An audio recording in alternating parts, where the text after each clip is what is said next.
ku ne xam ne ne yàlla daa bind te yemalewul am na ñu matal am ñu matlewul waaye ba mottali amee ba léegi kenn sonnatul buur kattan di produit 100% naturel sans effet secondaire ñu defare ko li nga xamante ni moo di petit cola bisaab ak jinjeer ñoo ngi jàppale leen ci seen wàllu kattan ak seen wàllu wërgu yaram bu nekk jarna fi nguur ak keng ba ci kikirikiij waaye bii mooy seen buur di buur kattan ballonnement moo ci mën constipation faiblesse sexuelle diabète sinusite éjaculation précoce di joxe appétit sexuel teg ci itam day raxas sa biir ba mu set wecc wooteel gaaw ci 77 413 59 24 77 413 59 24 xar yëpp xar lañ waaye laadum da ciy gën te bu ñu nee góor ngóoraa tax.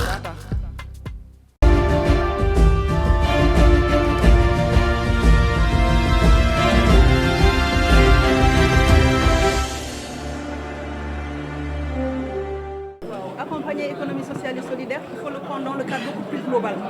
beaucoup plus global dans la mesure où tey déclaration de politique générale bi lu ñu gisee première invite bi premier point bi dafa nekkoon ñun mu ne gouvernement bi dafay nekk gouvernement de consolidation des acquis consolidation li ñu fi jot a def depuis le début bu ñu xoolee en termes di président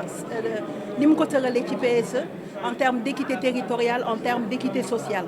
bon bu jëlee PUDC jël voilà avec tous les programmes aussi de filets sociaux bourse de sécurité familiale et yooyu beneen bi deuxième point bi mu nekkoon par rapport au gouvernement aussi pour que le gouvernement soit plus à l'écoute des populations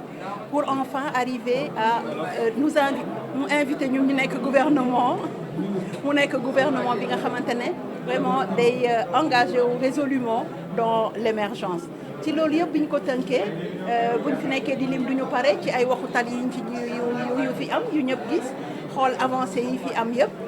léegi mu invité aussi premier ministre ne dafa bëgg pour ñu gën a ancrer économie sociale et solidaire loolu c'est tout à fait cohérent parce qu'il y a juste des synergies qui doivent être développées boo xoolee économie sociale et solidaire la ko intéressé mooy acteurs yi fan la ñu nekk acteurs yaa ngi ci pêche acteurs yaa ngi ci agriculture acteurs yaa ngi ci artisanat donc ñoom la ñu war a accompagner dooleel leen par un accompagnement qui peut être financier qui peut être non financier et aussi en mettant en cohérence les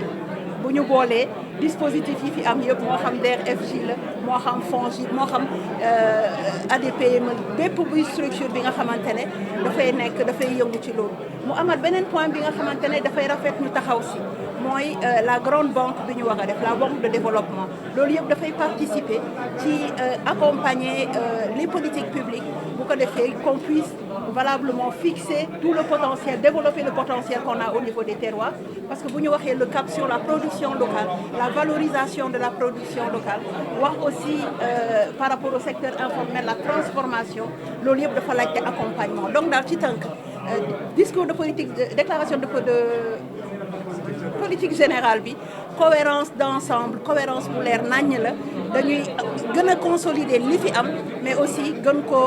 koo suqali ndax leneen la ca xawoon a manqué sax mu ngi nii wax nañ ko parce que effectivement il y avait des problèmes au niveau du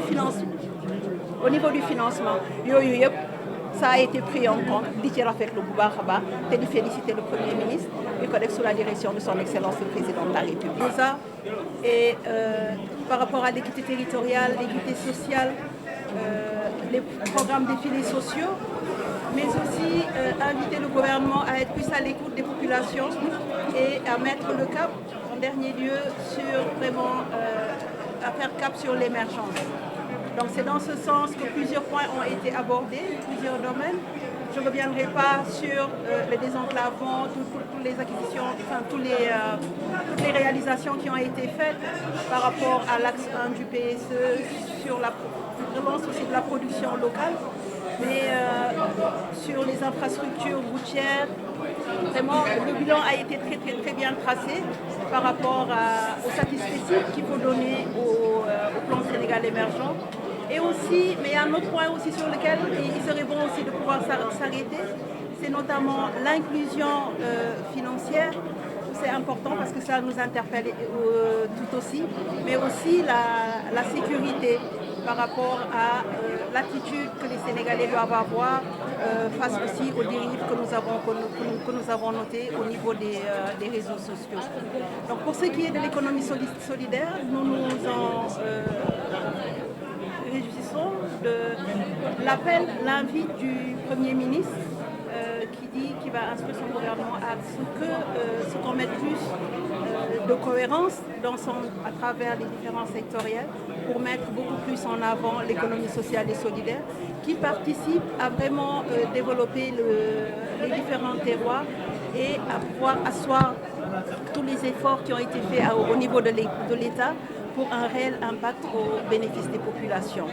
Il participe également à l'inclusion financière puisque ces populations bien formées, bien accompagnées pourront valablement aussi être des bénéficiaires des produits financiers. Toujours sur l'inclusion financière par rapport à toute la cohérence, tout le dispositif qui existe, qui a été mis en place par son Excellence le Président de la République, les différents instruments que nous connaissons en direction des femmes, des jeunes, que sont l'ADER, que sont le FONGIP par rapport à la garantie. Il a aussi parlé de l'ADPME, tout comme aussi le FONSIS.